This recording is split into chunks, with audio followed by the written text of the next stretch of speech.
Hello, everybody. More like no notice. Oh, I just got out of the shower, like quite literally. My hair is still wet. Oh, and I didn't have time to think of anything clever. It's been a day.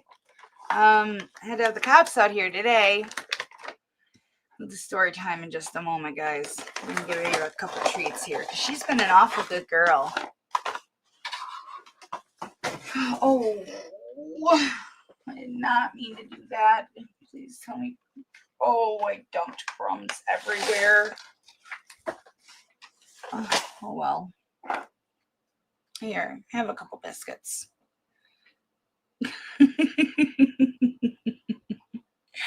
Hello, C-Rex, my love. Hello, Nana Laura. Hello, Sandy Hurd. I'm so glad you are.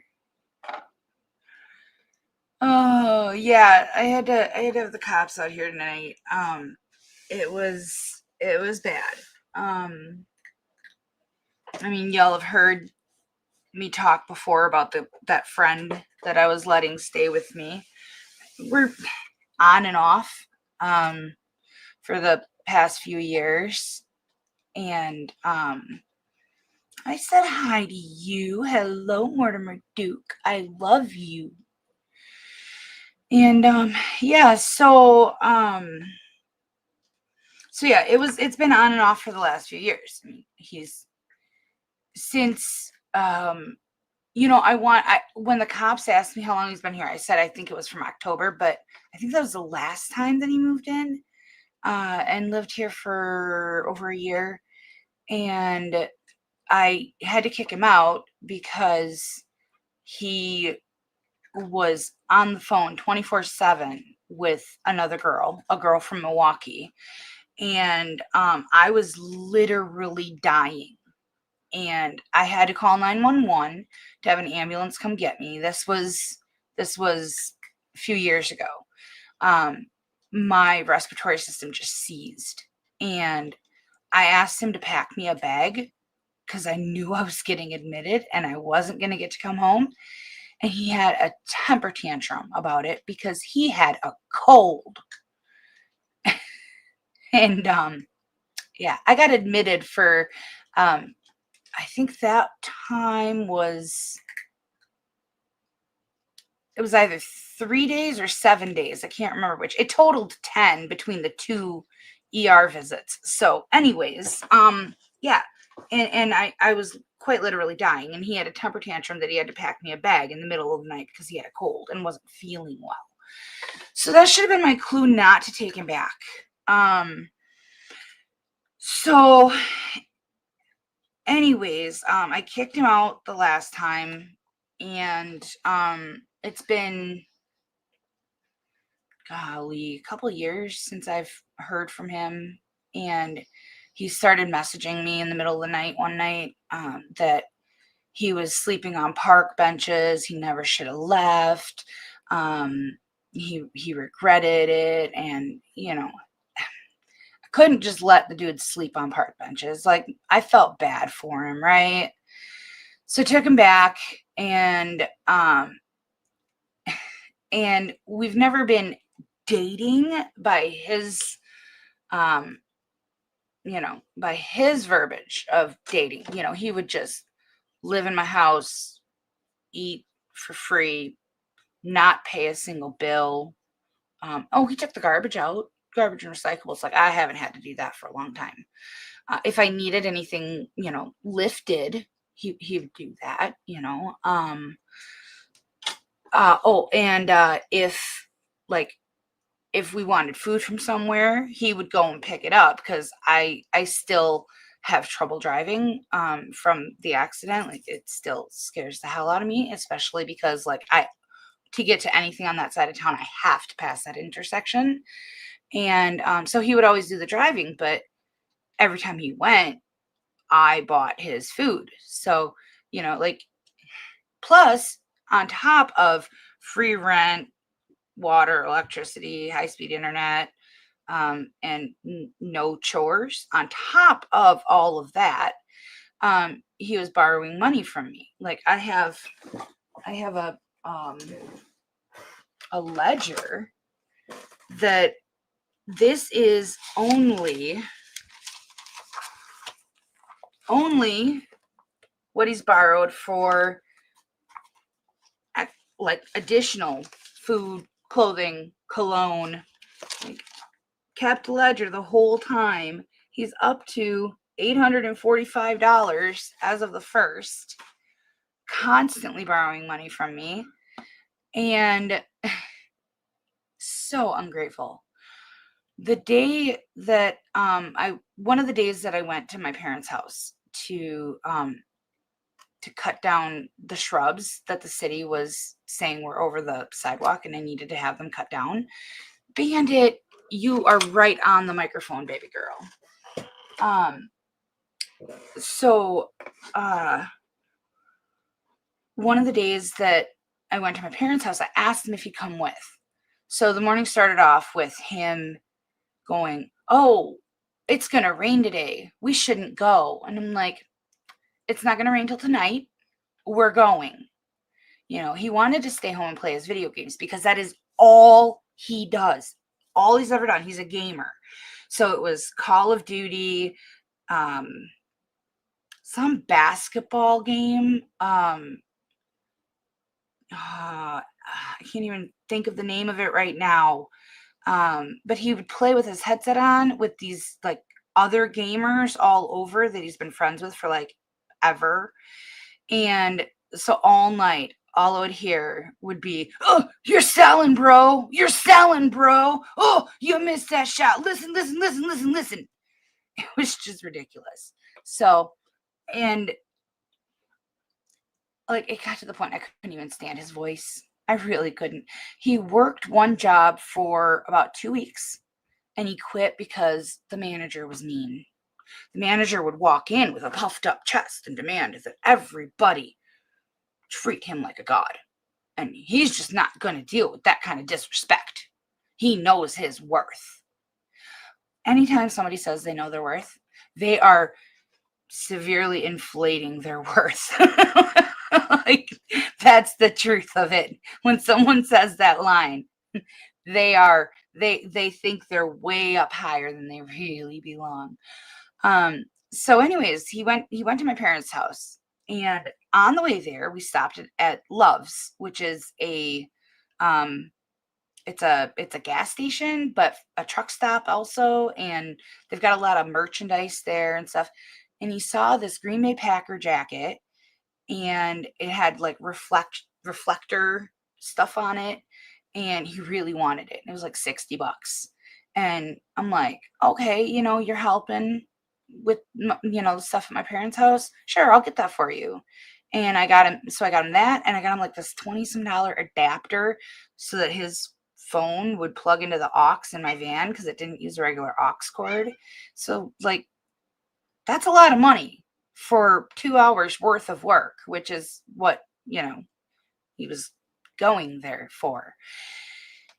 But 10 minutes into the work, he started having just this absolute temper tantrum, saying that I'm disrespecting him, that I owe him for how much he does for me because I couldn't do this without him.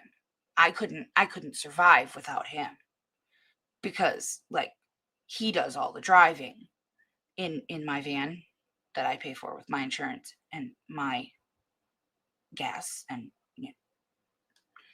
and how his literal words were, "I do everything for you and you don't do shit for me. So what? I got a roof over my head. I can get that anywhere." I let him rant for like 20 minutes, absolutely screaming at the top of his lungs outside my parents' house because he couldn't play his video game that day. That was 100%. And I just walked off to the side and let him rant. And then I'm like, "You done now? You good? You glad you got that off your chest?" But I let it slide. Like, I didn't engage with him or nothing, but from that day, I would not ask him for anything. Not a thing. I would be doing cat boxes and vacuuming and stuff, and he'd be like, "Oh, here, I'll help you." And I'm like, "You don't have to." Like, he actually said that I treat him like a slave. And I'm like, "No, no, I'm not. You don't have to. No, I'm not asking you for anything. Nothing." And reason was because I don't want to have to owe him anything. So, anyways, I told him a couple days ago, so because okay, S. Buford had gotten me that dash cam, remember? Well, I hooked it up, and I only had the front one hooked up. And then a couple days ago, I got the back one hooked up finally, and I got all the wires hidden and stuff. I was so darn proud of myself. I did it all by myself. And I clicked on a random video in the dash cam folder to make sure that it was working. Didn't look at the date or time or nothing. I just clicked on a video. And it was him just getting done with work, sexy talking with another woman. Because the video takes like 1 minute like 1 minute, it'll record for a minute and then stop, and then it'll start recording again for another minute, and then eventually it just overwrites files. But yeah, so I caught a phone call with him sexy talking another woman, and I'm like, yeah, you just need to go. You need to go, bro. Like that. I'm like, you're trifling. I'm not about that. And he's like, well, you cut me off. Well, what am I supposed to do? And I'm like, not that, not that. Like, just because I don't want to hoe down with you because you got, different intentions. Like, I don't want to share my soul with someone that doesn't have the same intentions that I have in life, right? So I was hoping that he would elevate himself.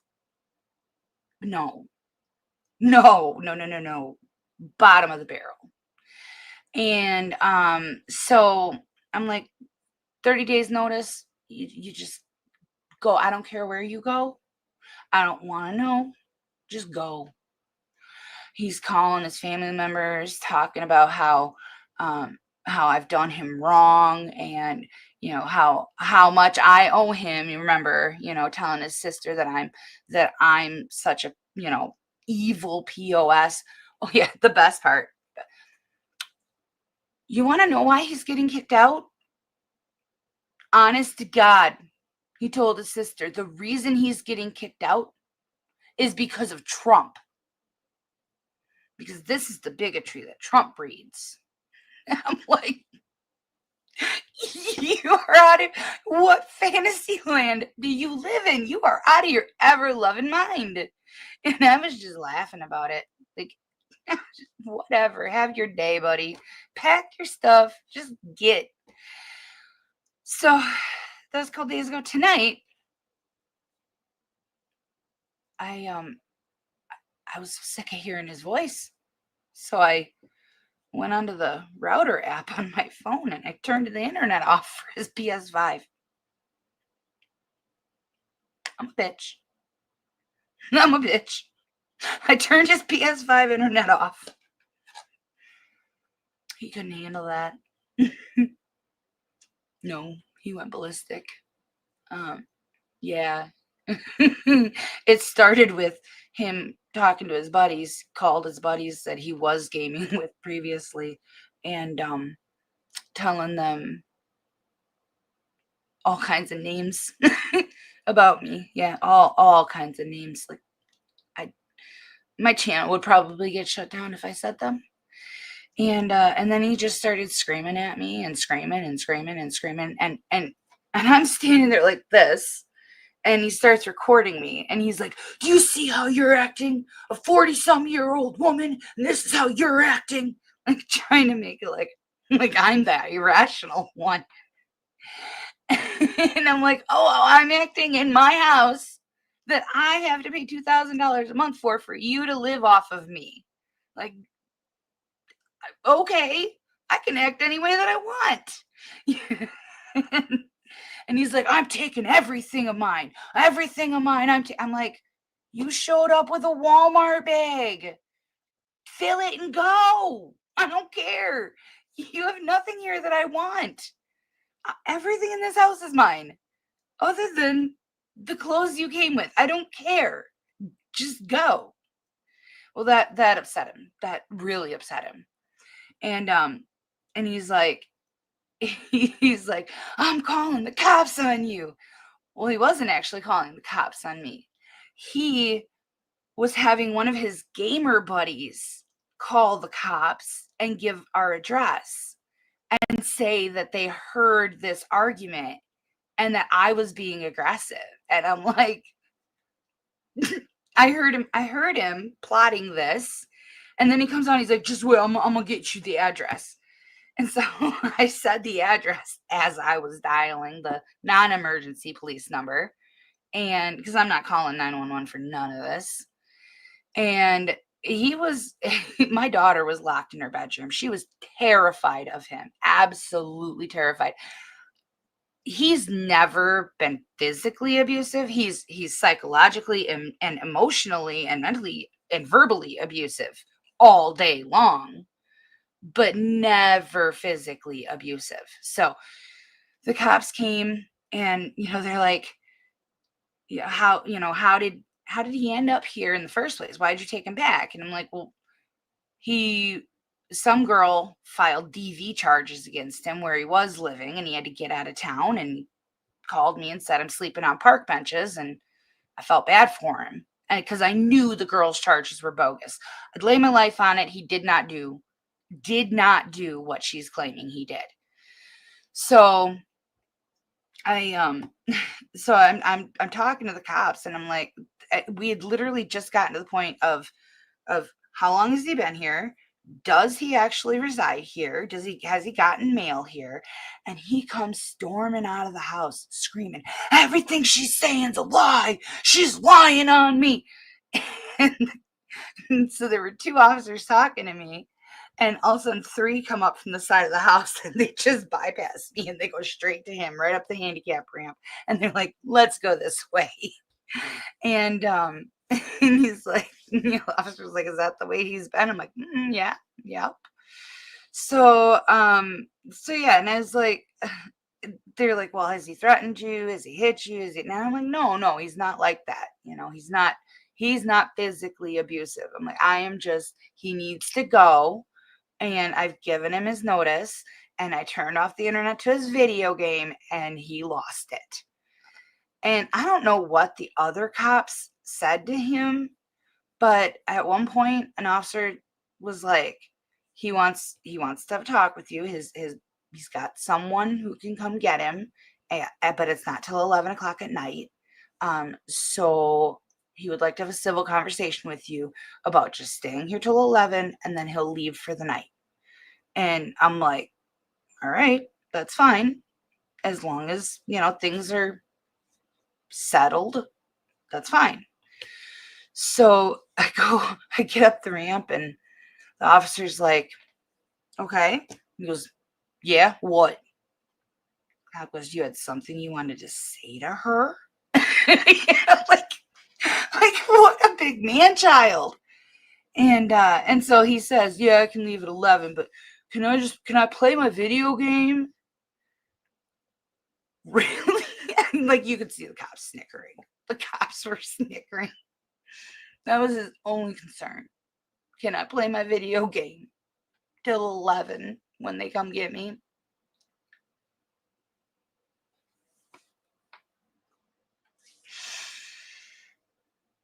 Like, seriously. This guy, he's 8 years younger than me, and I'm 42. So, and I get video gaming's a hobby. I get it. Whatever. You can chill however you want to chill. But when your entire life revolves around getting high and playing a video game and nothing else, like, you got no dreams, no goals, no ambitions. Everything's going to work out how it works out. But as long as you get to get high and play your video game. Like, I I so hoped better for him. I thought he had matured. I thought maybe in the couple of years that he ain't been here, I thought maybe he'd grown up a little bit, and I was wrong. But, and the whole thing boils down to him saying that I disrespect him. I disrespect him by not giving him the credit he's due for taking the garbage out and driving places, and he deserves to be equal in this household because of that. And he would say things to me like, nobody loves you. I'm the only one that's ever done anything for you. I'm the only one that helps you out. Even your own daughter left you. I'm like, my daughter went to college. She's doing something with her life. Bro, what are you doing? Like, what do you mean nobody loves me? Like, I don't get you. Like, but he's a complete and total narcissist. And, and those tactics don't work on me. Like, I'm not going to let him tell me that he's the only one who loves me and believe him. Like, that, I know better. I've always known better. But he's so used to dating people with absolutely zero self-esteem and nothing going for them, and being able to manipulate them with saying things like that. I mean, for crying out loud, the way, like, the first time he and I talked was 5 years ago when I bought the house, 2020. And he was the neighbor in the duplex. And I asked him, I needed to hook up a garden hose. And it was not a one person job because it had to go under my handicap ramp. Or so someone had to be like on the other side of the handicap ramp, or I'd have to lay down on the handicap ramp and like feed it through and then crawl to the. So I needed an extra hand. That's all I needed. And so I asked him if he'd give me an extra hand. And I swear to God, to this day, he still brings up that he helped me with that garden hose and no one else would.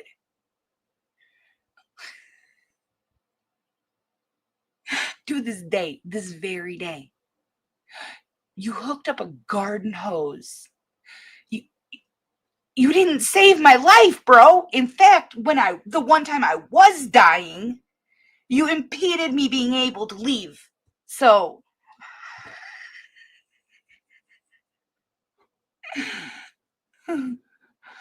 anyways, he's out of the house for tonight. He has to come back tomorrow and shower and get dressed. I don't know what the officer said to him, but he was very humbled when he addressed me the next time. So yeah, it's been a day. It's been a day. I told the officers, I'm like, y'all don't take this the wrong way, but I hope never to see y'all again. They were wonderful though. They really were. They were absolutely wonderful. And they saw it. Like I was not like talking great about him, but I mean, I was defending him on the fact that I know the DV charges against him are bogus. Absolutely 100%. I know those are bogus because I know how he is. And I know he's not a violently aggressive person. He's just psychologically and emotionally, and those are his tactics. Those are what he knows. Oh, man. I agree with you. I agree with you 100%, San Diego. Hello, sweetie.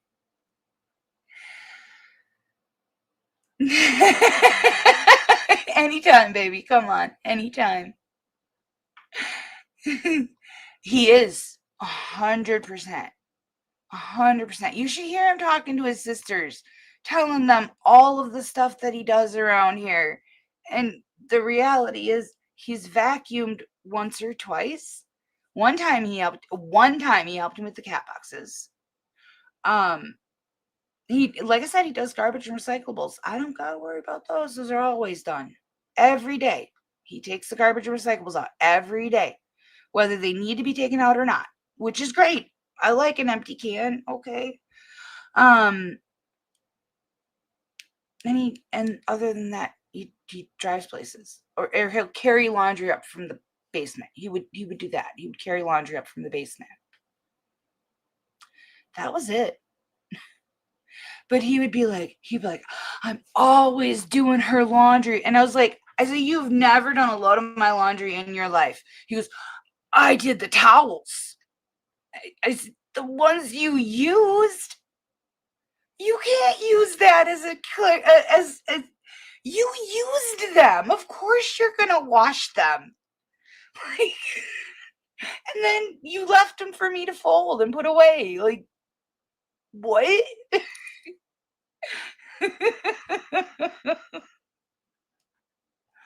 He's gone for the night. The cops asked me if I had somewhere I could go. I'm like, no. And I know they have to, they have to ask both sides and stuff, but no. I'm like, I don't know if you've noticed, officer, but I I'm leaning on this ramp, and there's a reason that I'm leaning on this ramp. I can't stand up without support. And that, I had to mow my lawn today.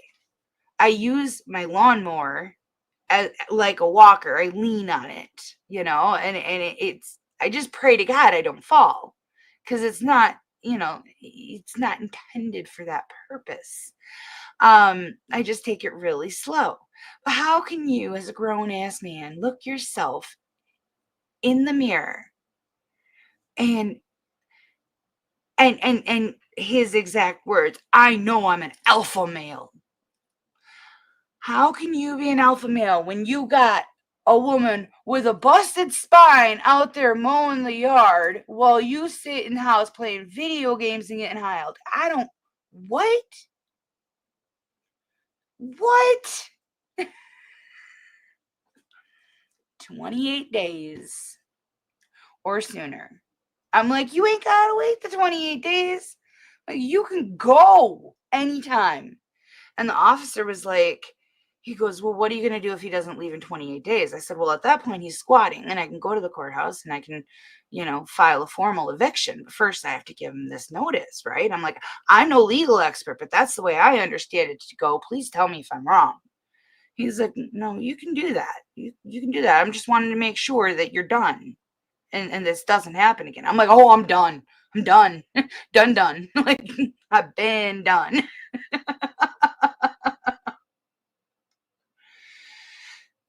Yeah.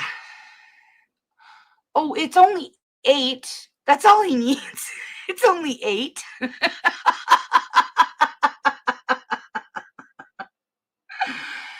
Yeah. Oh man, I so badly wanted to call him that, because I know, but that would have been just fanning the flames, man. But he would always, I'm an alpha male. He is the typical R slash nice guy. 100. He's the R slash nice guy.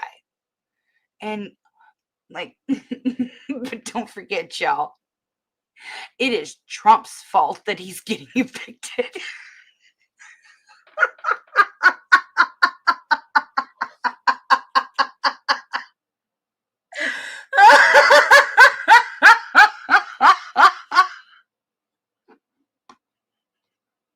I know. I've been looking it up. I've been looking it up to make sure that I don't do anything wrong in the process. That's why I was 28 days. I know that that's the amount of time you got to give. And I gave him 30, so yeah, absolutely.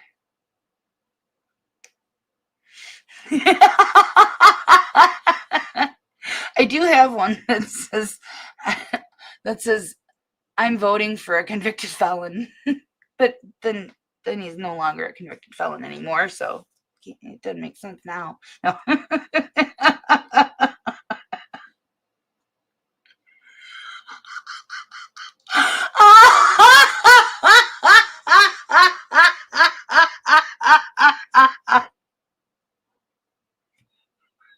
I love that. I couldn't believe that. Like, that was the creme de la creme. When he told his sister that. It's like, you have not paid a single penny towards nothing. All you've done is take, take, take, take, take.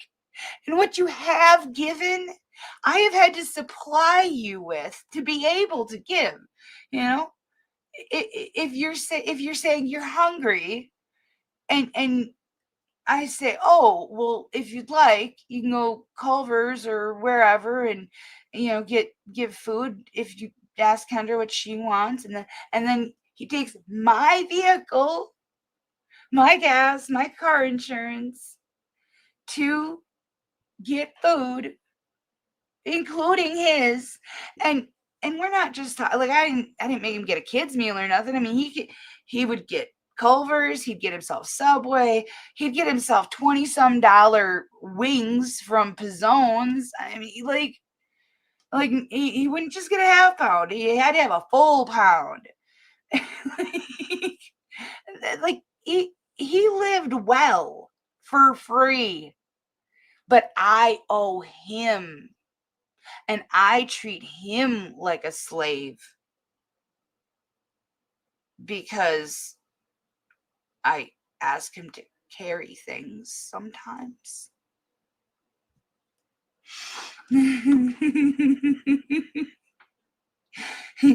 He's working there now, and they have so many kids working there that they've, right off like his second day, they asked him if he wanted to train to be a manager. But it's okay. It won't. I don't see it lasting long, because the moment that anybody disrespects him, he has major issues.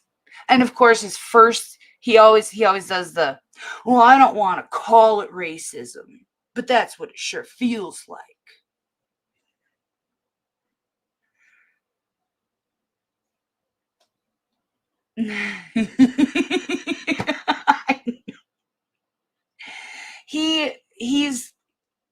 He's an X in the, like, the logical sense of things.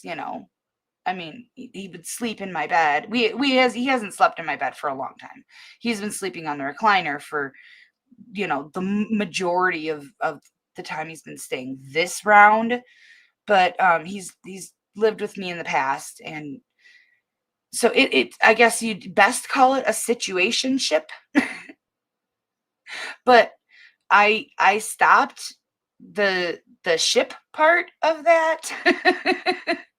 And I told him, I don't want to be intimate with someone who doesn't have the same values and isn't after the same goal that I'm after. Like, that to me, I'm not just gonna hoe down with someone just to hoe down with someone. That's gross. It's even more disgusting when I then hear a video of him sexy talking another woman. That turned my stomach. I nearly got sick, and we haven't been intimate for weeks.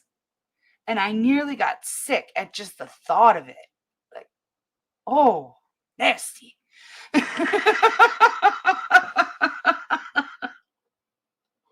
He is. He is, yeah. Exactly. 100%. 100%. Yep.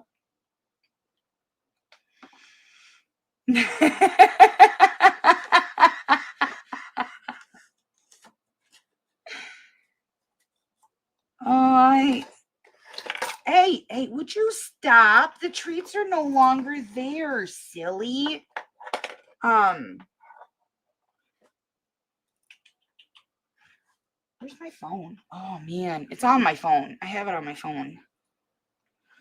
I stopped listening after I heard, I wish I could sleep next to you tonight, but whatever. I stopped listening at that point. There's videos after that. But it started out with her, he's like, so did you make your pork chops? And she's like, Yeah, baby, they were so good. Like, what? And, and then from there, I was talking about, he's like, oh, you're just gonna knock out this shift and go home and lay in bed, and then he's like, I'm just gonna go home and smoke and play my game, and then he yawned and said, that he wishes he was sleeping next to her. And that's when I stopped listening. And like I said, there's videos after that. I don't. Mm, true. But yeah, I will. I'll get the video. I'll go through them. I'll go through them. Like, I kind of really want to know if he said something about me. I really do. Like, I'd love to hear what he had to say about me. I did hear him say, "Can't wait to get mines," which he'd always say that to me. He'd say, he'd be like, "Yeah, I'm gonna come get mines. I miss it," and stuff like that, And so, like, when he told her, "I can't wait to get mines," it's like, I know exactly what he means. I know exactly what he thinks is his is mines.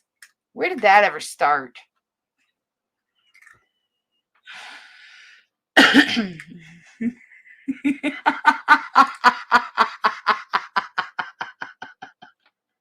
You can mock him here. I don't care.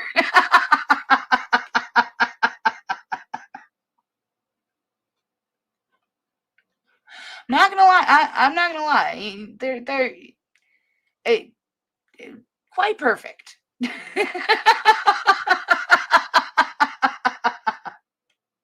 It was probably the only reason that I let him come back. No, I'm just kidding.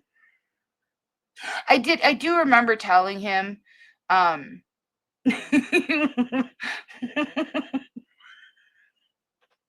when he had asked if he could come back, I do remember telling him, Dick on Demand, I'll subscribe to that package. Fuck, that was an expensive package.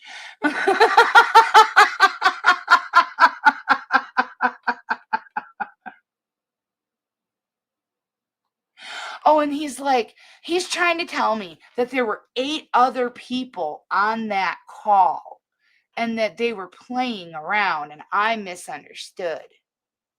Really? Really? There were 8 other people listening to you sexy talk this girl? Okay. And I'm like, so why is it only you and her? Why are those the only 2 voices there? He's like, well, the other ones were all just silent. They were muted. Yeah, it makes so much sense.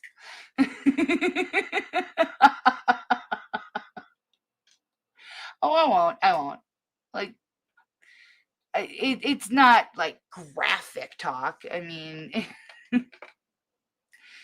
it's just gross. Like, just but only gross because it's someone that I was, in an intimate relationship with. That's why it's gross. Apparently she lives in Atlanta, supposedly. Like, I don't know, but he says she lives in Atlanta and he had no intentions of actually being with her. Well, now you can be. 100%. 100%. I'm so, and above all else, thank you, S. Buford. Thank you for that dash cam. Without you, I probably never would have known about that aspect of it. Like, I knew he was a bum. I was getting really sick of it. My daughter was getting really sick of it. He talks so much nasty crap about my daughter.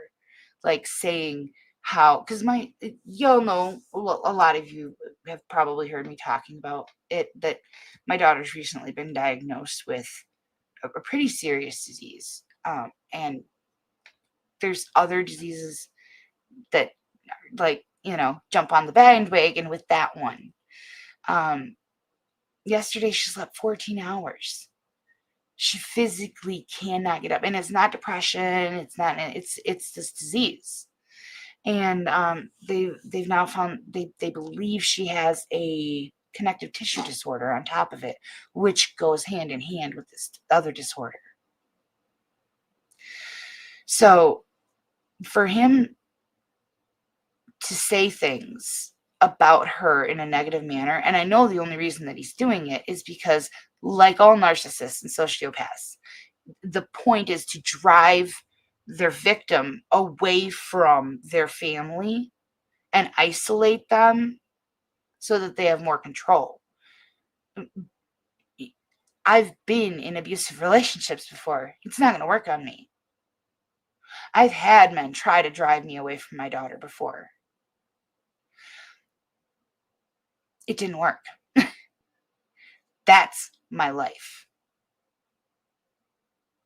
And they were gone. And now he can join them. Oh my goodness, I'd love it. I can't, because that's my cat's name.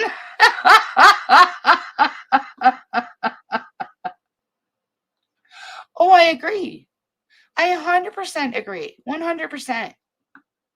Like when I said I was subscribing to DOD, that was months and months ago. That was when he was sleeping on park benches with a Walmart bag and had nowhere else to go, and was telling me no one would let him stay there anymore. He had burned all of his bridges, and I mean, you can only live off people for so long before they start expecting rent.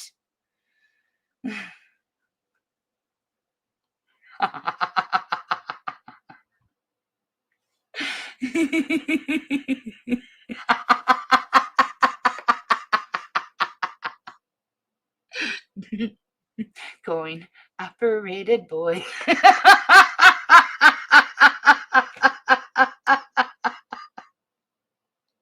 Hell no, that's not what I like.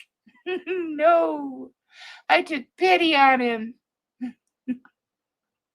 Oh.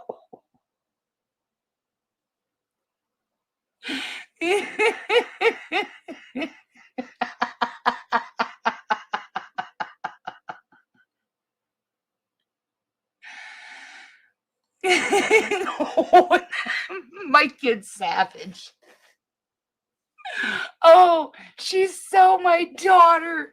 So when he was screaming at me yesterday morning, screaming at the top of his lungs, it woke my daughter up. And she was not feeling well already. She had a migraine. She was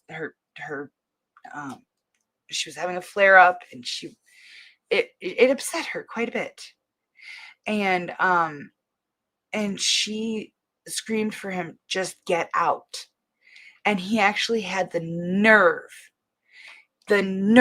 He says, blame your mother for this fight, and don't you tell me to get out in my own house. What, bro? What now?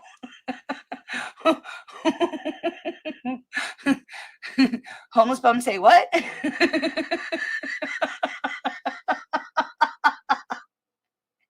So my daughter tonight, she told me that. And she goes, your house, I still have internet.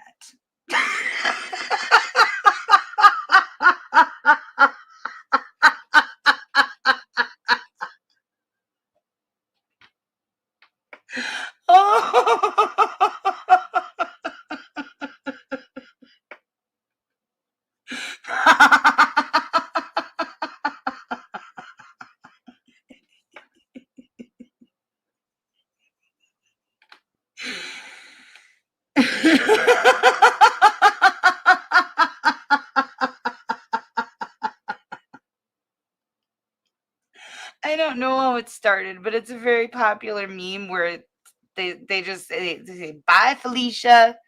I don't know how it started.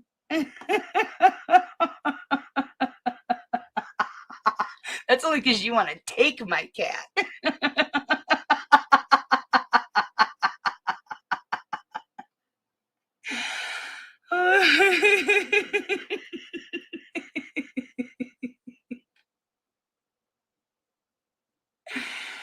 Oh my gosh, but like I said, eventually people expect rent. Oh my gosh. So anyways, that's been my day. That's been my last few days. When I went live, not yesterday but the day before, like um it had been a multi-hour screaming match up until the point that I went live. I mean, you could all see how broken up I was about it, though. But that's why I so proudly announced Judge Hesseling's statement of this is not a freeloader society.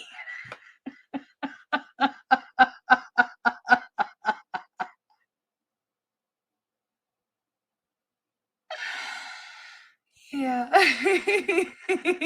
And tonight there's a case that says he got what he wanted. And, it's so amazing how these court clips they keep just the titles so in sync with my life. Just like Mortimer Duke, he and I play Wordle together in Discord, and it's so funny that like the words every day, the word of the day, it's got something to do with the situation I'm going through at the moment. Today's word was exile. I can say that now because it's past midnight. Today's word, or yesterday's word, it was exile.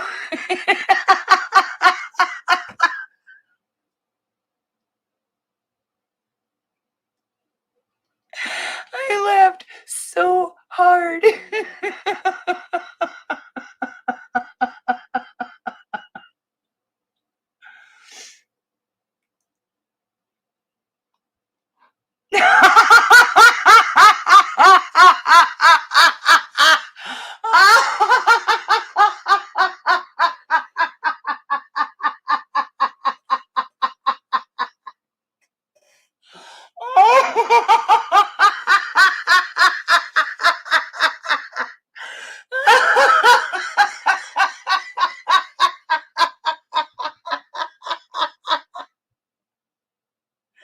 Oh my god, that one hurts. Oh, that hurts.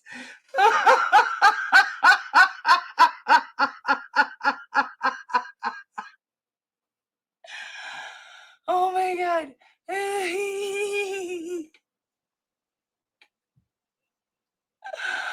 Oh, I love you guys. I love you guys so much.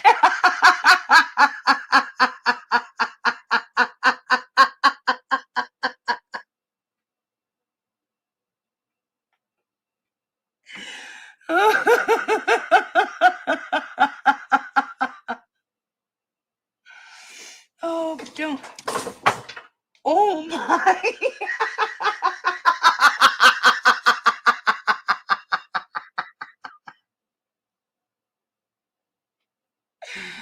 Oh my goodness. I think I scared the cats. I scared the cats a little bit.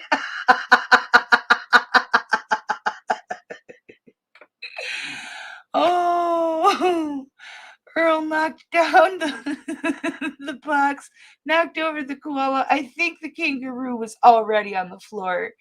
Um, I got a mess to pick up now. Oh, you wouldn't dare. Remember though, nobody loves me.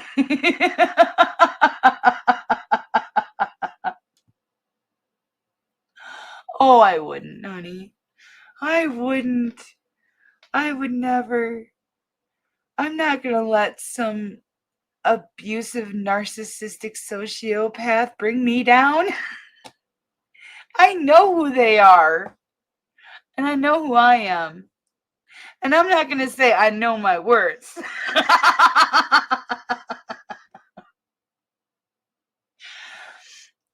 But I know, and if you look up him and me in 5 years' time, I know where I'll be.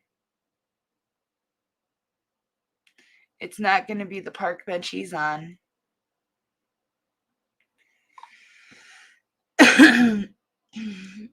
Oh my gosh. You guys are so great. Thank you so much for letting me vent. I needed it. Yeah, it's life's hard enough without this. Like,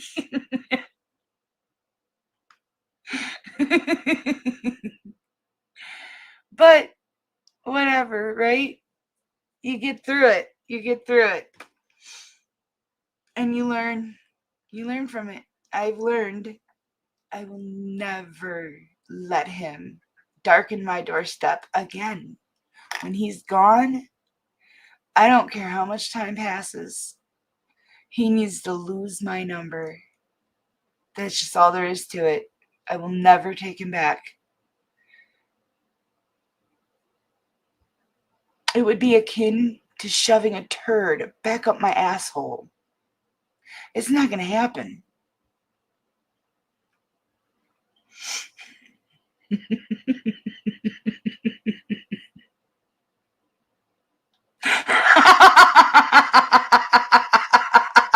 You enjoyed it, admit it.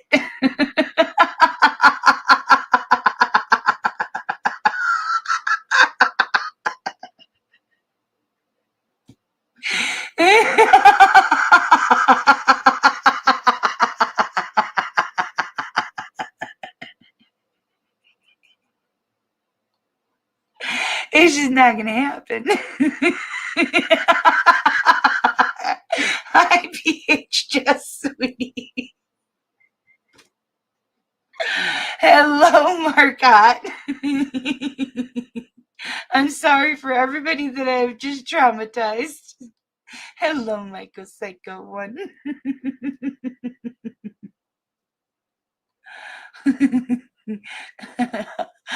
I kicked out a hobosexual.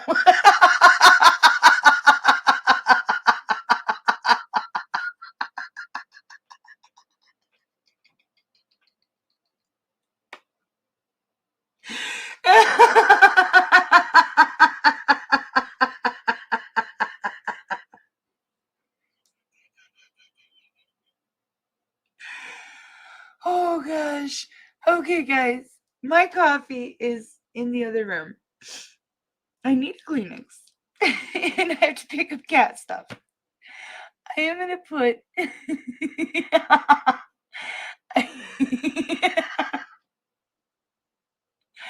I'm going to put something on for you guys to watch for a minute. And I'm going to quick just get my coffee, blow my nose, and come back. I love you all so much.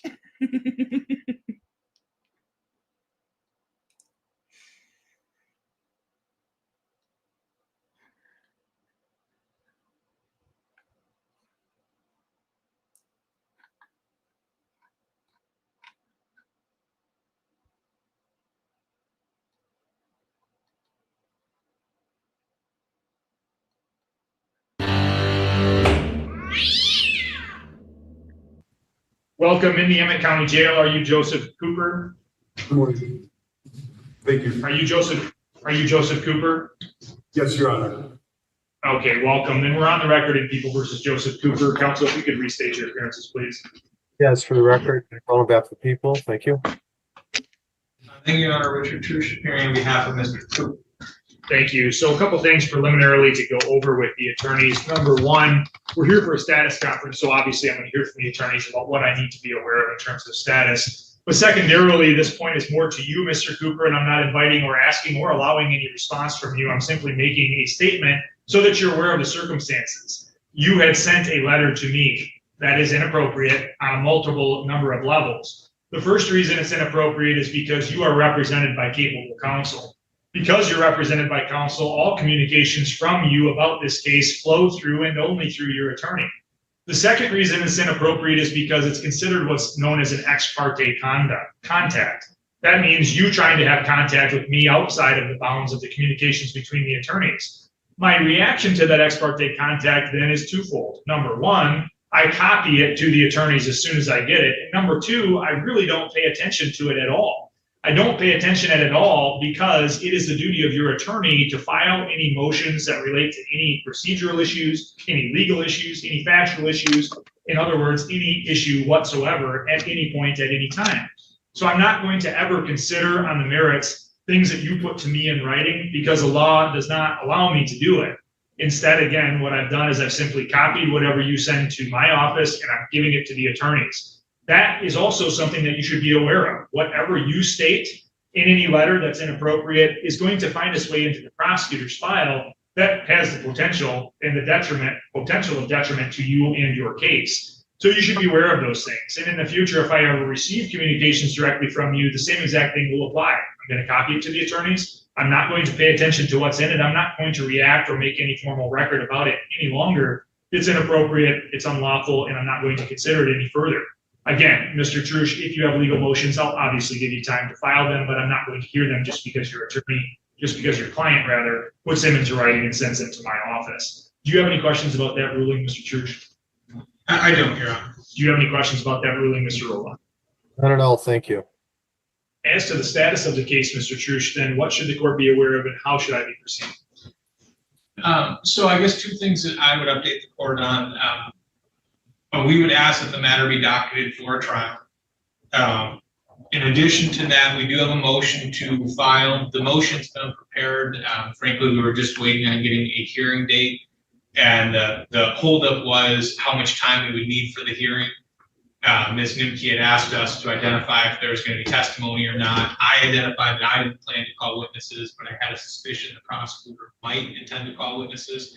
I communicated with him and he responded to me. I don't recall if it was late last night or early this morning, essentially confirming that he likely would be calling witnesses. So I anticipate this afternoon we'll solidify when the hearing date is and get that filed. What is the nature of the motion, Robert? It is essentially a suppression motion based on a bad traffic stop. And is it accurate, Mr. Roll, that you intend or think that you may need to call witnesses in support of whatever your theory of the case is? That would be correct, Judge. Probably from two different sets of law enforcement, as it was one branch of law enforcement acting upon information provided another branch of law enforcement. All right, and then I appreciate the attorneys are well acquainted with my processes, and that is if there's going to be witnesses needed, I require an in-person proceeding, and obviously I want you to both tell me how long you think you need. So get with my staff to do that. I don't have any preference as to when the hearing is, other than to the extent it's going to be more than about an hour, which I would kind of anticipate it may be. I'm going to indicate to my staff to have it set on a non-motion day, just so we have plenty of time to resolve the case. Are you asking that Mr. Cooper be allowed to appear via Zoom from that, for that matter as well? Yes. Any objection to that, Mr. Rolla? None at all, thank you. And again, to be clear, you're not planning on calling witnesses at the hearing. You would cross-examine witnesses if they're called by the people. Correct. My position is there was a preliminary exam. The transcript of the preliminary exam has significant testimony in it that we intend to attach to.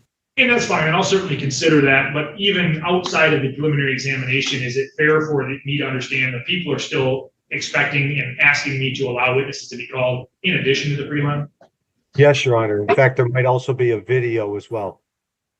All right, and so my view of the existing case law is that if the parties stipulate that I could review the preliminary examination, I don't need to have an evidentiary hearing on a motion to suppress. But if either party demands or asks me to allow witnesses to be called, generally speaking, I'm going to allow those witnesses to be called, and I'll do that in this case. So we'll get that set. What I'm ultimately going to do is determine whether or not there's a basis for suppression before I set the case on my trial docket. And I recognize you've made both requests, Mr. Trush, but I think it makes more sense from a purpose of judicial economy to wait and determine if we need a trial and determine if you have merit to your motion to suppress before I set it on my trial docket. To the extent I deny the motion to suppress, I'll get a trial date set as soon as possible. I recognize your client is lodged right now in Emmett County, and I'll certainly let you tell me in terms of the defense side how quickly you're going to be ready for trial. But we'll get the case scheduled very quickly to the extent the motion to dismiss is denied. Any questions or anything further, Mr. Church? No, Your Honor, thank you. Any questions or anything further, Mr. Roloff? No, Your Honor, thank you. Mr. Cooper, we will see you at the motion to suppress. It's obviously important that you have communications with your attorney, not only about the case in general, but also if you change your residence. That means if you're released from Emmett County or you're anywhere else, make sure your attorney knows he has to communicate with the prosecutor. The prosecutor has to prepare the writ to let you be here. So make sure and let your attorney if any of that changes. Yes, Your Honor. All right, thank you. The court is in recess. Thank you. Jason Jenkins, Yes. welcome. And are you Jackie Jenkins? I am. So I have a proposed judgment in front of me. However, it's not an acceptable form. And what I mean by that is there are several different check boxes. In all of them, every area that there was a check mark set, and Ms. Jenkins, you had signed the judgment, then they were crossed off. So can you help me understand what you're proposing to enter as a judgment of divorce, Mr. Jenkins, given all of those cross-offs in whiteout? I'm not aware of any cross-offs in whiteout. Well, it's all over every part of the divorce judgment. Everywhere there was a box check, there's whiteout. Was that weird? Yeah, I think we had to make some last-minute changes. We're just trying to get a divorce. Well, and that's fine, and that's totally understandable. You want to have a divorce, but I'm not going to enter a divorce judgment that has whiteout all over it and boxes checked, and it looks like it's not clear at all what it's saying or what it's trying to say. So I can give you a hearing date as soon as possible, and you can redo the judgment and have it properly checked.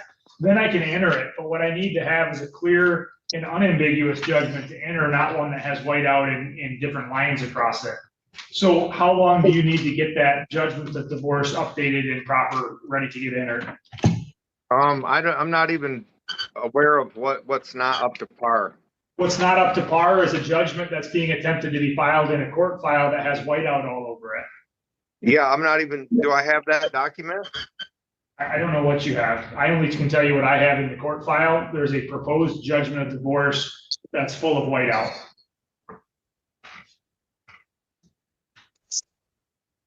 Well, So what I is do that the one the by court, my next is that the one the court entered then? is that what? That's the one that we entered in at the court that day when they set this hearing up. Well, I don't know what you say or is entered in the court. You may have left it with the court so that I can review it at the time of this hearing, but it's not been filed with the court clerk just because, again, it's a document that has whiteout on it.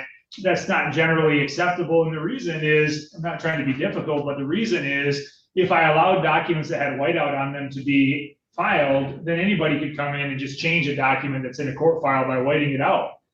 That's not acceptable to me. I want my judgments, my court orders to be clear what they are and what they're not. Yeah, no, I understand that. I don't even know why they filed it at the clerk's office instead of here. Again, I'm trying to explain to you that they didn't file it. They accepted what you brought in because that's what they're required to do. The question of whether or not it gets filed is a combination of up to the clerk's office and then this court in my order. And so again, even if the court clerk accepted it, that doesn't mean it means it's an acceptable form. So what I need to have is a judgment that's filled out and has the boxes checked that you and Ms. Jenkins Wagner agree upon. I have the other property occupancy and ownership agreement, and I assume that's the agreement of both of you, right, Mr. Jenkins? About occupancy rights and sale of property. Okay. Yep. And so I don't need you to redo that. That appears to be signed by Mr. and by both of you. And so Ms. Jenkins, that is your agreement, correct? Did you say Ms. Mrs.? Jenkins? Yes, it is our agreement. Okay, and so I don't need that to be redone. What I really need is just the judgment of divorce, the first 2 pages. I just need you to fill that out and get it back into the court and make sure it has the things that you're agreeing to. Again, whether or not you're agreeing to, spousal support or pension rights, however, whatever your agreement is, the top 2 pages of that judgment need to be filled out. That's the standard judgment form. And then we can attach the property occupancy and ownership agreement. Again, as long as I have the agreement from both of you, I can then enter it. Yeah, well, I thought we did all this. I mean, I have my notice of hearing right here, motion. You did everything, Mr. Jenkins, but again, what you didn't do is provide a copy that doesn't have whiteout all over it. And what I need is a copy that doesn't have whiteout all over it. So I'll be happy to proceed with getting the judgment entered. Once I have it in the form that's acceptable, I'm not going to have a judgment of divorce that has whiteout on it, though, entered into the court record.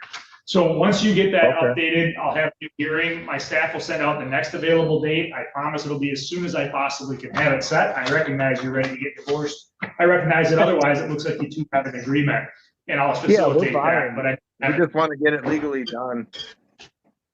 understood. Get it to me in the form that I need and the judgment itself, and then I'll have a new hearing set at my next available date. Okay.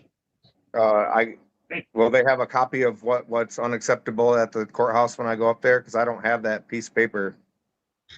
Do you have copies, or do they need to find them of the divorce judgment itself? Oh, did you purchase your packet from us?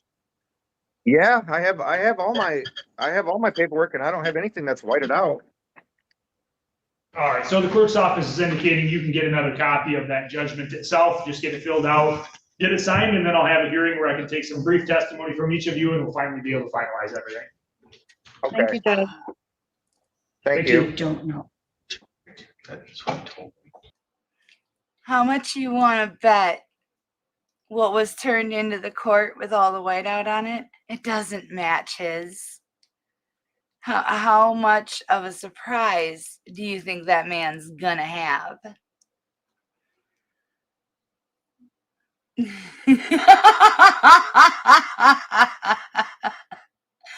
Okay, I gotta see if I don't know if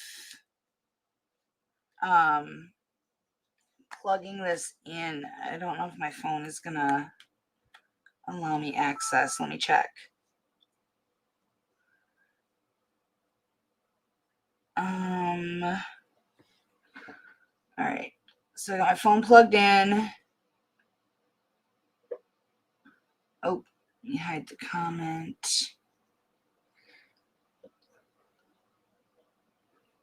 Okay, so I'm gonna have to apparently I'm gonna have to change some settings before I can play the videos for you guys, because it's only accepting my phone as charging it, not as being able to access it. So while I'm playing the cases, I'll play with this. And so, Mr. Seeger, was also brought to my attention that you're going to be seeking to have the Gorham matter heard earlier than normal. I'll just indicate I'm not on the record right now, but I don't have any problem with that. However, it's a victim crime, and so I need to make sure that we don't have to adjourn until that time. Did you have an expectation the victim would be present? Your Honor, I had our crime victim advocate reach out to her this morning. She's not planning on attending or speaking, so I have no objection to taking her. Did you want to handle that now? Then? We can, Your Honor, if you have no objection. I don't. Do you have any problem with that? No, Your Honor. All right, come on up then, Mr. Gorham. We'll call the matter of people in the state of Michigan. This is Randall Scott Gorham. This is file 24-4950FH. Ryan Ziegler, Your Honor. Thomas Sears, appearing with on behalf of Mr. Gorham. Thank you, and obviously you're Randall Scott Gorham, correct? Correct. Mr. Gorham, we're here for a sentencing hearing today. Have you had enough time to go through the PSI in this matter? Speak up. I'm sorry. I remember as I get into the hearing, Mr. Gorham, I tend to not like to speak too loud because that's sometimes offensive, but I understand you have a hard time hearing. Have you had enough time to go through the PSI with your attorney? Yes. Do you need any more time to go through it before we proceed today? No, sir. Mr. Seeger, do you have any corrections, additions, or deletions to the body of the report? No, Your Honor. Mr. Ziegler, do you have any corrections, additions, or deletions to the body of the report? No, Your Honor. And I know you indicated to me, Mr. Ziegler, before I went on the record, the victim is not wishing to be present today. Is that accurate? That's correct, Your Honor. For the record, we contacted her this morning because Mr. Seeger had made a request to take this matter a little earlier. She indicated to our crime victim advocate that she was not planning on speaking, nor was she planning on attending. All right, then allocution on behalf of the people, please. Your Honor, this is a misdemeanor stalking case. The recommendation is for fines and costs I understand that recommendation, Your Honor, because this is a misdemeanor conviction. However, I do believe, given the facts and circumstances of this case, that some jail is warranted. First, I would note, while there is a statutory presumption regarding misdemeanors being non-jailable, that does not apply to serious misdemeanors, which stalking is enumerated as a serious misdemeanor. So the court should be looking at this not from the standpoint of overcoming a statutory presumption, but looking at it just as what is a proportionate sentence for the defendant's conduct. Second, this is not an isolated incident. No stalking offense really is an isolated incident, but this arose out of a PPO, which was already in place. So there was prior threatening, harassing, intimidating conduct that formed the nature enough sufficient for the victim to get a PPO in the first instance. And to compound on that, Your Honor, despite defendant's attempts to somewhat minimize his conduct in this case, the reports made clear that the defendant's vehicle drove by the victim's house multiple times that evening. PSI indicates, I didn't count them all, Your Honor, but maybe 10 or 12 times, different times during the night where that vehicle was seen on security footage. Third, the defendant's demeanor when law enforcement came out to speak to him about this incident was completely deplorable, Your Honor. He called Deputy Hawkins boy. He threatened to harm Deputy Hawkins if Deputy Hawkins made any attempt to arrest or detain him. Fourth, the victim is actually in fear, like actually in fear, not just it's an element of the crime, but she's demonstrated by purchasing an expensive steel door, by getting a security system for her home. She legitimately fears the defendant's conduct that was at issue in this case. Finally, I would note the conduct in and of itself is a PPO violation, although that was not sought by the victim because there was a criminal case pending for that same conduct. If it was found to be a PPO violation that would subject the defendant to contempt, the defendant should not face a lesser sanction on the criminal matter for the same conduct that would subject him to a contempt sanction on the civil side, in my opinion. So for all of those reasons, Your Honor, I would ask the court to impose 90 days jail along with the financial penalties laid out by the PSI. Thank you. Thank you. Mr. Seeger, on behalf of Mr. Gorham. Yeah, on behalf of Mr. Gorham, one, he's not charged with contempt, so I would just ask the court to summarily dismiss that argument. But be that as it may, Your Honor, I do agree that his conduct was inappropriate. And all of this happened, Your Honor, because there was a property that was being devised after the passing of a family member, wherein there was an argument amongst the family, and there's a lot of bad blood, Your Honor, and it's unfortunate that it went that way, but it did, and he's accepting responsibility for it. But no one was hurt in the situation.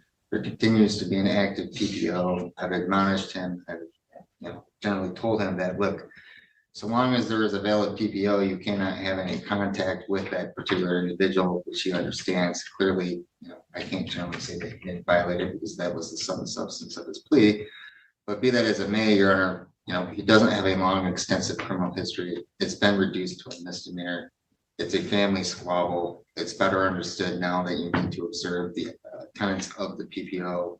You need to just put everything aside. You need to move on from it. And so he does understand he needs to do that. And he's sorry that this happened. He's sorry that, it has caused a lot of stress for the family. I assume that if the complaining witness wished for there to be jail of some sort, that presumably she would have appeared in court and said that, but she didn't for whatever reason. I don't want to speculate either, Your Honor, but that would be my assumption. They are family. It's unfortunate.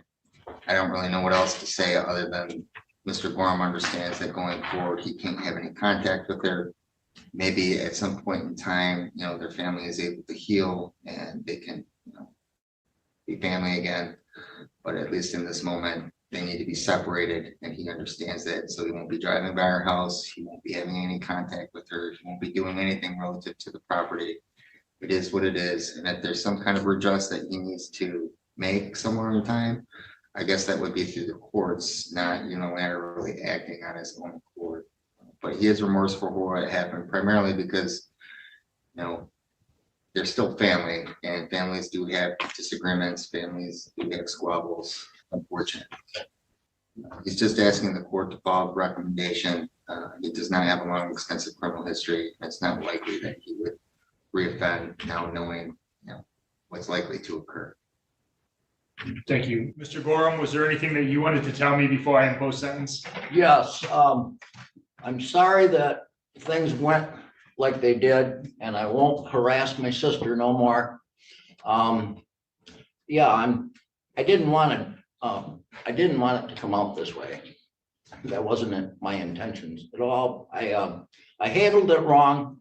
I wish we could talk, but she won't know. She won't do that no more. And I'm sorry it happened. I won't ever go by her house again. I will not harass her ever again. I'd like to put this behind me and move on with my life. I'm not a bad person. I mean, yeah, I made a mistake by going by and harassing my sister, but I won't do it. I won't ever do it again. Thank you, Mr. Gorham. Mr. Seeger, did you see the requested restitution amount and suggested order? Yes, Your Honor. No objections. No objections, is that what you said? Yes, Your Honor. No objections. Mr. Gorham, you strike me as a unique individual, and I'm glad to hear your statements here today. And I say a unique individual because the way you started to speak and the way that you've spoken at other times during the plea proceedings led me to believe that you wouldn't have said the things that you just did. And I compliment you in that way because I think it's fair for me to indicate to you that it matters to me what victims say. It matters to me what defendants say. It matters to me what attorneys say. But sometimes just the way that human minds work is the last thing I hear can be the most impressive to me. And so sometimes I'm left in a situation where I have a bad taste in my mouth after hearing from a defendant. And I was worried that that's the way I was going to be left today, because you started by saying things like, I'm sorry the way it turned out. But you quickly changed the way that you were speaking and you acknowledged that it wasn't just about the way that it turned out. Because I've heard many people across the years soften the impact of their actions and not take full responsibility. It appears to me that you're taking responsibility for what happened and you recognize that it was you that caused the issue in this case. Yes, sir. That's important to me. And if I didn't think you were being honest about it, I wouldn't accept that. But I do think you're being honest about it. I think you understand that this was your actions and yours alone. Now, there might have been other issues with an inheritance and discussions with your sister and everything else that could have gone before it. But it's fairly stark and clear within the PSI. And as you've indicated, that it was you who's been harassing to the point that a PPO was necessary, and then to the point that this was necessary, a criminal charge. It's clear that it wasn't just one or two times, it was repetitive actions.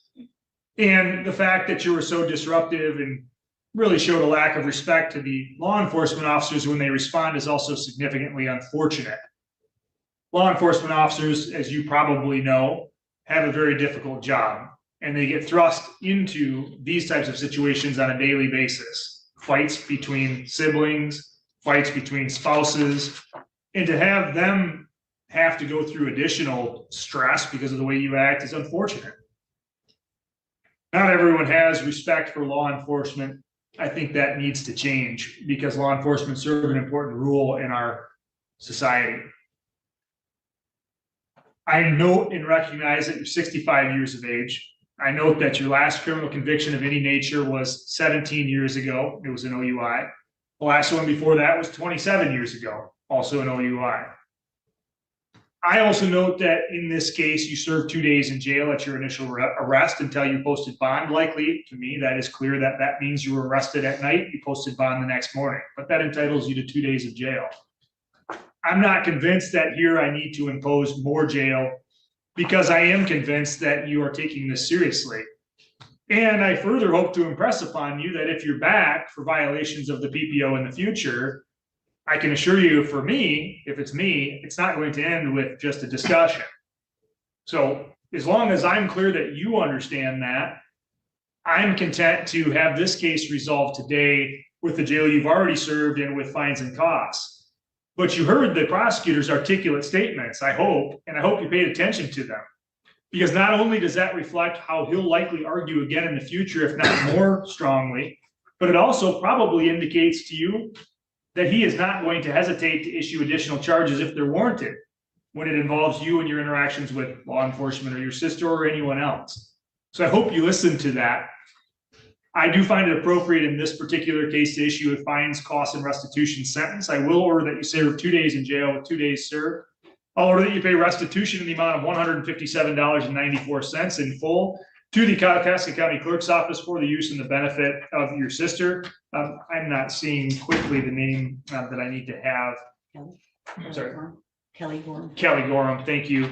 Payable to her through the Kalkaska County Clerk's Office. I will order that you pay a $130 crime victim assessment, court costs of $325, attorney's fees of $355, and a $55 state cost.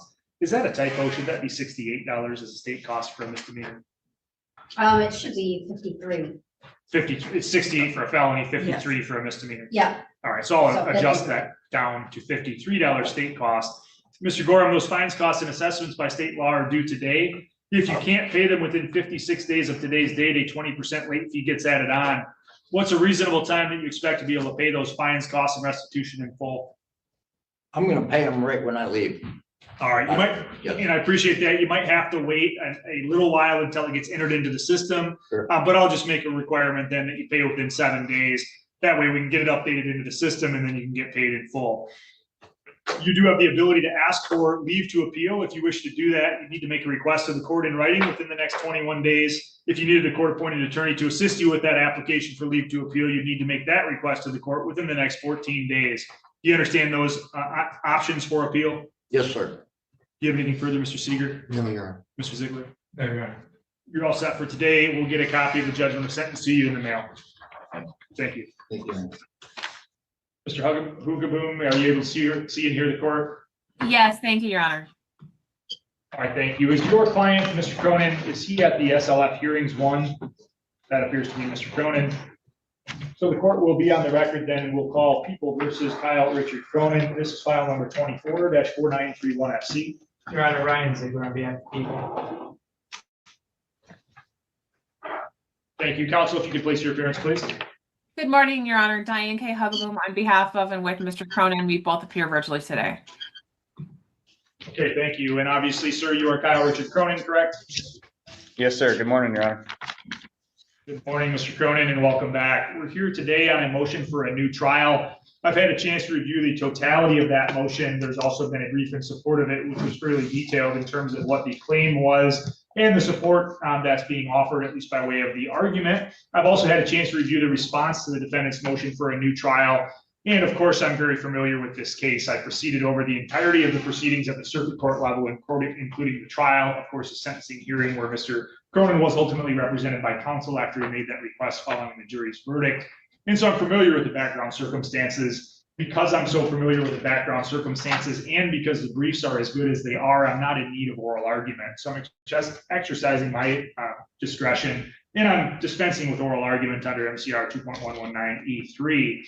When I go through the motion, the primary basis for the motion for a new trial appears to be a claim that there was a substantial defect and the court did not comply on the morning of trial with the requirements of a valid Anderson waiver. The court would note that a lot of history is involved with this case, and some of the details and some of the reasons why the motion must be determined the way it must be ultimately are due to the history of this case. And so I'm going to attempt to lay out that history as well as I can for this record and for future purposes. The matter was bound over to the circuit court on 6/10 of 2024. This court, before the court proceedings at trial or now, had never reviewed that hearing, but I did review that hearing in advance of the motion hearing today. At that felony bind over, Attorney Travis was there as standby counsel for the preliminary examination. The defendant didn't even request that he was there. There appeared to be some confusion about whether Mr. Travis was indeed even wanted as standby counsel, and our district court judge, Judge Boudet, requested of the defendant whether he wanted counsel. He expressed, at least to me, my view was clearly and unequivocally that he didn't want an attorney. He wanted to handle the matter on his own. The matter was then later bound over to this court. The first hearing that happened in the circuit court in front of me with Mr. Cronin was on July 3rd of 2024. This court would simply reiterate my belief, again, an appellate court can make a different determination, but my belief that at that 7/3/24 hearing, there was a full compliance waiver within strict compliance with People versus Anderson. The hearing itself lasted 23 minutes and included me ruling on a defense motion It included me asking questions about Mr. Cronin, whether or not he had questions about procedures and general things like that. The second hearing that was in the circuit court was on August 7th of 2024. The parties were all present. The defendant, was present via Zoom. The prosecutor was in person. I was in person. Again, the court would note, based on my recollection and my review of that hearing, there was again a full waiver in strict compliance with People versus Anderson. The defendant indicated clearly that he understood the maximum penalties, as to whether or not he wanted me to reread the maximum penalties. And generally, he fully appeared to me to be conscientiously deciding to want to proceed without counsel. In fact, I'm going to back up a second. From the very first time I had conversations with Mr. Cronin, it was understandable to me in no uncertain terms whatsoever that Mr. Cronin absolutely wanted to represent himself. At times, he had questions about court procedures. I, at all hearings, offered him at the end of the hearings the opportunity to have discussions about whether he had questions about jury selection, whether he had questions about how we could file a motion. And I explained to him on multiple occasions the differences between issues of law that the court could determine at trial, prior to trial, and issues of fact, which must be determined at the hearing. Mr. Cronin always appeared to me to be knowledgeable. He appeared to be smart. He appeared to be making his choice unequivocally and really plainly that he wanted to represent himself. Even though I went through with him, again, under People versus Anderson and the court rule colloquy, all of the dangers and risks with representing himself. Turning back to the 8-7 hearing, that was a 22-minute hearing that also included on a ruling on the motion by the defendant and by the prosecutor. The defendant explained to me that he wanted trial. The court explained basic trial procedures and voir dire. And again, I offered to answer any questions from the defendant. I also went over with the defendant other rights that he had regarding his clothing and the ability, the offer to have assistance if needed. I offered to assist with getting clothing for Mr. Cronin if he needed. Again, things that I wasn't sure Mr. Cronin knew about, wanted to make sure he was ready for trial. Defendant asked for more time to file motions, and that was ultimately granted. The Third Circuit Court status conference was on September 5th of 2024. The prosecutor was here in person again. The defendant was present via Zoom. I was here in person. And that third hearing, there was another, in my view, full, substantially compliant Anderson waiver proceeding. That was a 10-minute and 33-second long hearing. Again, I went over the rights that Mr. Cronin had to represent himself. I went over his right to counsel, that he could have appointed counsel or retained counsel, and Mr. Cronin was again to the court absolutely abundantly and unequivocally clear with me that he wanted to proceed on his own. Defendant filed, at least at that point, his third motion, and the prosecutor had responded. The court denied the motion. I then explained the process to Mr. Cronin for a directed verdict motion, something that I wouldn't think is generally within the purview of somebody that's representing themselves. And so I went over the process with him that if he had an issue with the prosecutor's proofs at the close of the trial, he could file a directed verdict motion, but his motion at the time was directed to factual issues, which again must be decided at trial, as I explained to Mr. Cronin. Again, I asked to answer questions from the defendant about trial in general, and also reminded the defendant that he needed to get proper clothing for trial. The next hearing was on November 6th of 2024. Everybody was present in person. Defendant ultimately had another motion considered and it was denied. We decided jointly, everyone, to go ahead with trial coming up later in that month, or later in the next month, which was December 9th. That was an 11-minute hearing. Again, everyone was in person. There was a repetitive waiver hearing. Again, this was the fourth time that I went over with Mr. Cronin all of these necessities under People versus Anderson and the court rule requirements.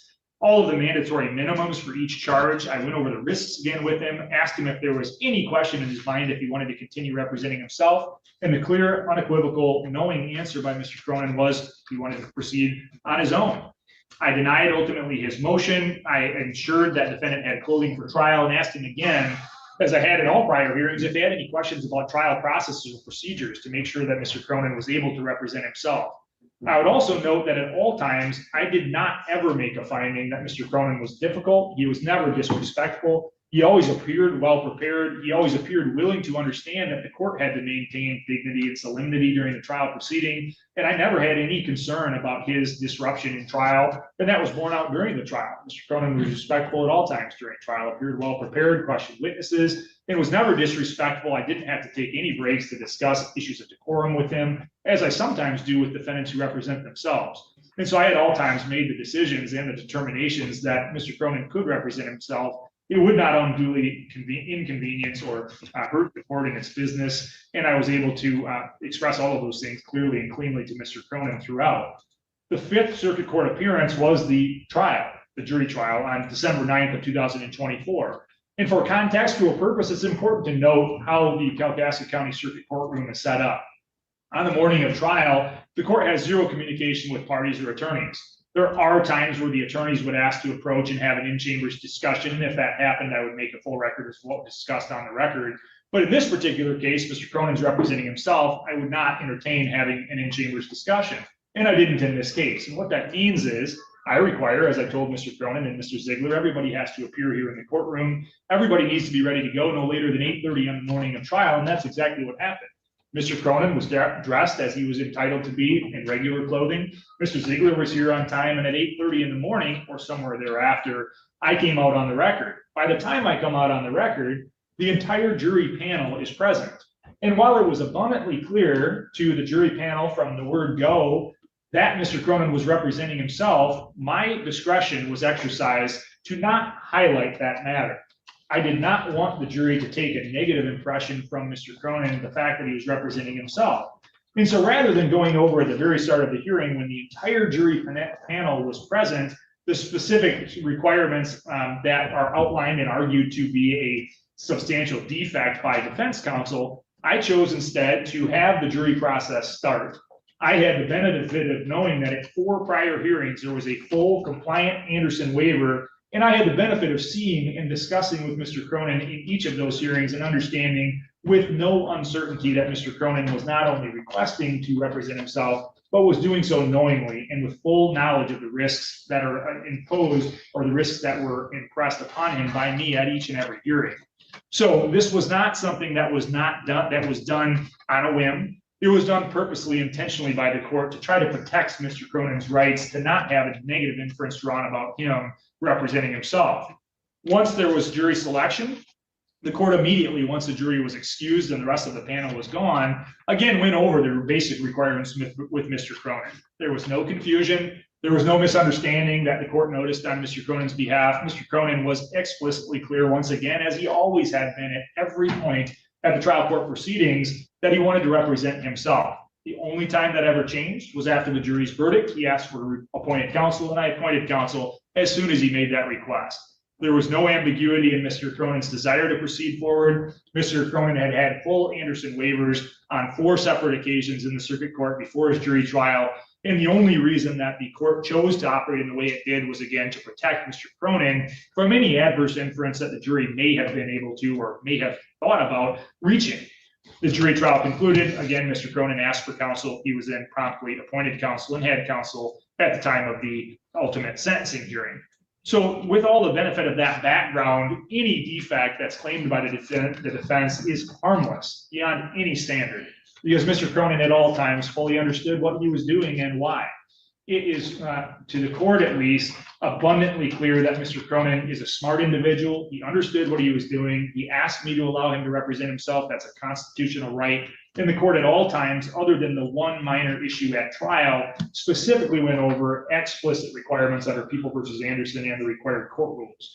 So any type of defect in the proceedings that's advanced by defense is harmless, again, to this court, beyond any standard. It was abundantly clear what Mr. Cronin wanted, and he got what he wanted. He represented himself, and while he was not ultimately successful at trial in having charges dismissed, he was successful in ultimately defending himself and making his point to the jury. That the jury ultimately disagreed, however, is really of no moment. The question is whether or not there's any substantial defect in the Anderson proceedings, in the Anderson favor. This court finds that there was not.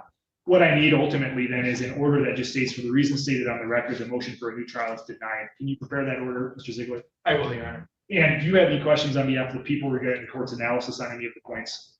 I do not. Do you, Ms. Huggaboo, have any questions regarding the court's order? No, Your Honor. All right, then thank you for the detailed brief. Mr. Cronin, good luck, and thank you for being here. The court will be in recess on this matter today. Thank you.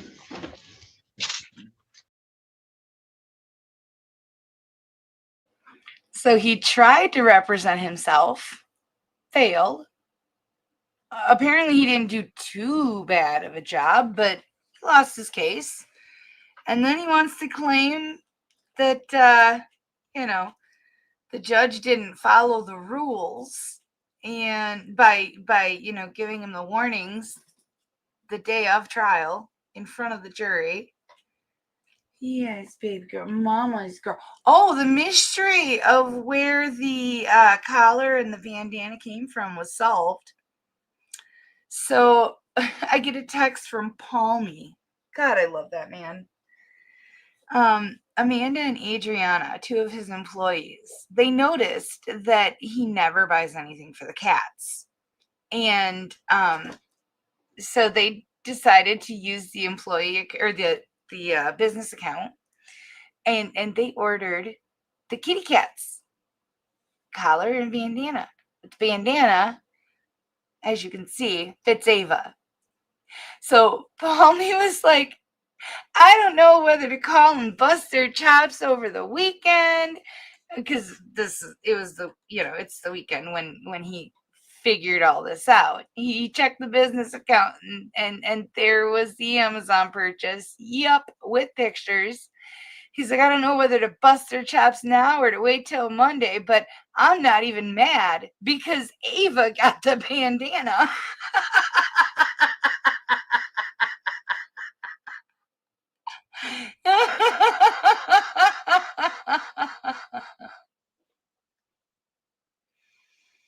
No, he was just going through every aspect of all of the hearings. He didn't grant the motion.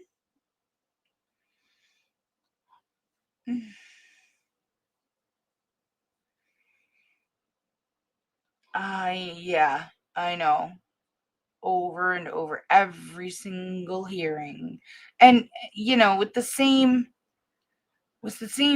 people, the same mentalities. He was just stating the facts. I didn't see any bias in the judge at all. He was just reading, this happened on this date, this happened on this date, this hearing was this many minutes long, and this is the conclusion that we came to. That judge has always been fair. I've never seen him be biased with anyone. Yup, it's everybody's favorite girl. Come on, Ava. Come say hi. Your Seahawks collar and your mama's girl bandana. Oh, she's the bestest. She's the bestest. If the weather's nice, I'm hoping to do the train ride tomorrow. We could use a vacation. Okay, guys. I did upload the 2 videos to Discord, courtesy of Mortimer Duke. And they're nothing like super graphic. They're just, her giving him the pork chops voice, and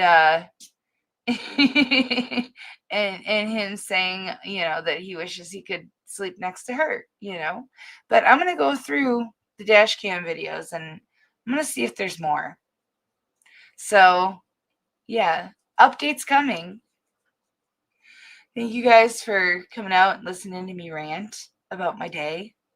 Yeah, it's not often I get to call the police. Yeah, it's so much fun. I really don't want to end up a defendant. I don't want to have to deal with this.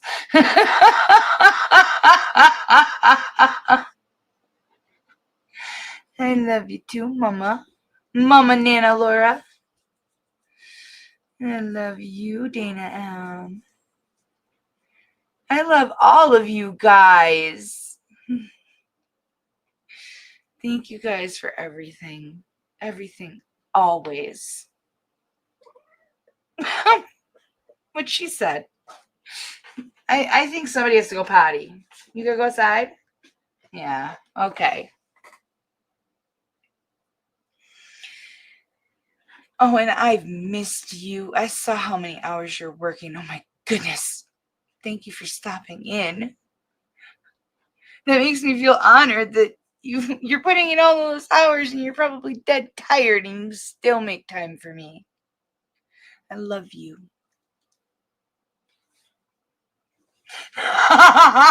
Never. You're going to have to come take her from me. All right, guys. Ava's got to go potty. Be safe, be well, sleep sweet, and much love.